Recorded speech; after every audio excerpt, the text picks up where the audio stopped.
आदर्श learning academy में आपका स्वागत है। आज हम क्लास 9th मैथ्स की एक्सरसाइज 1.3 के क्वेश्चन 6 को सॉल्व करेंगे।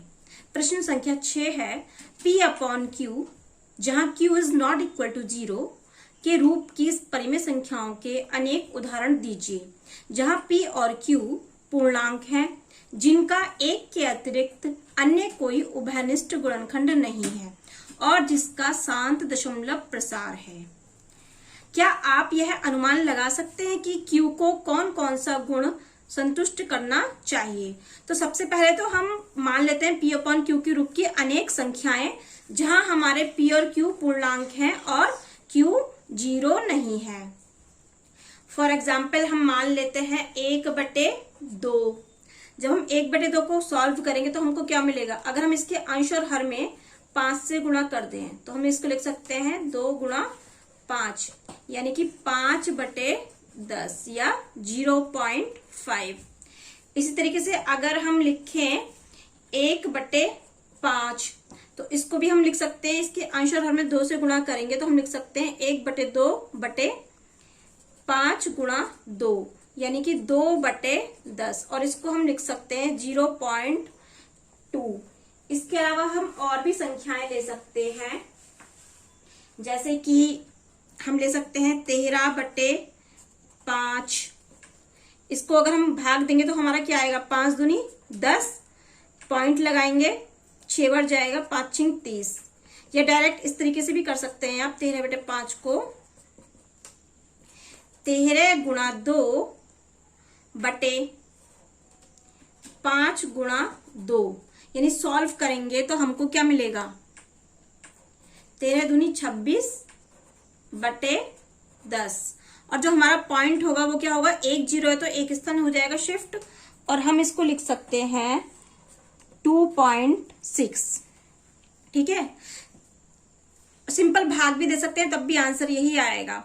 मतलब हम जब भी हमारी संख्याएं P अपॉन Q के रूप में कोई हमारी परिमेय संख्या है और उसके अगर हमारे हर में जो 2 आ रहा है या 5 आ रहा है, या हम कोई ऐसी संख्या भी ले सकते हैं जिसमें 2 और 5 दोनों आ रहे हैं, जैसे 17/20। इसको हम लिख सकते हैं 17 × 5/20 × 5। 17 पंजे हो जाएगा हमारा 85/100। 1 2 2 के बाद हम पॉइंट लगा देंगे तो हमको मिलेगा 0.85।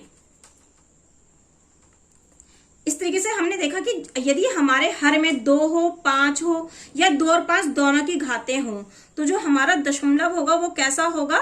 शांत होगा। तो हम ये अनुमान लगा रहे हैं। ठीक है, तो अगर हम ये अनुमान लगा रहे हैं तो Q का कौन सा गुण अवश्य संतुष्ट करना चाहिए?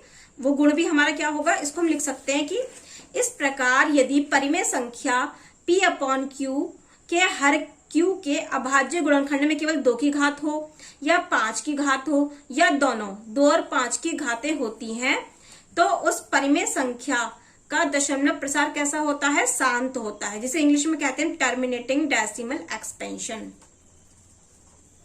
यानी Q इज इक्वल टू 2 की घात 5 × 5 की घात n के रूप का है यदि हमारा हर, तो हमारी संख्या परिमेय संख्या कैसी होगी? शांत होगी, जहां पर m और n की वैल्यूज 0 1 2 3 एंड सो ऑन हो सकती हैं, कुछ भी। ओके, तो आप लोगों को समझ में आ गया होगा ये प्रश्न हमारा। अब प्रश्न संख्या 7 है ऐसी तीन संख्याएं लिखिए जिनके दशमलव प्रसार अनवसानी अनावर्ती हों। हमें 3 संख्याएं लिखनी है जिनके जो डेसिमल एक्सपेंशन है वो कैसे है? Non terminating, non repeating. हम जानते हैं कि जितनी भी हमारी अपरिमेय संख्या यानी इर्रेशनल नंबर्स होते हैं उनके दशमलव प्रसार कैसे होते हैं? वो अनवसानी अनावर्ती होते हैं। यहाँ हम कोई सी भी संख्याएं दे सकते हैं, कि कोई सी भी संख्याओं के उदाहरण दे सकते हैं जो कि हमारी अपरिमेय है। उदाहरण के लिए 0.01 001 0001 00001 एंड सो ऑन। ये इस तरीके से चलती चली जाएगी, ये भी हमारी संख्या होगी अपरिमेय। इसी तरीके से 0.02 002 0002 00002 एंड सो ऑन। इस तरीके की संख्याएं हमारी क्या होंगी? अपरिमेय होंगी। इसी तरीके से 0.03 003 0003 00003 एंड सो ऑन। ये सभी क्या है, हमारी अपरिमेय संख्याएं हैं। ठीक है, आप इसके अलावा और भी कोई भी एग्जाम्पल दे सकते हैं। फॉर एग्जाम्पल हम क्या दें 0.11 011 0011 00011 0000011 एंड सो ऑन। ये जितने भी जो हमारा पाई है वो भी हमारी एक अपरिमेय संख्या है। √2 है वो भी हमारी एक अपरिमेय संख्या ही है। √3 मतलब कोई भी एग्जाम्पल आप दे सकते हैं। ये सब क्या है, हमारी अपरिमेय संख्याएं हैं। और जब हम इनके दशमलव प्रसार को निकालेंगे तो वो हमारे अनवसानी अनावर्ती होते हैं। Okay, thank you very much, have a nice day.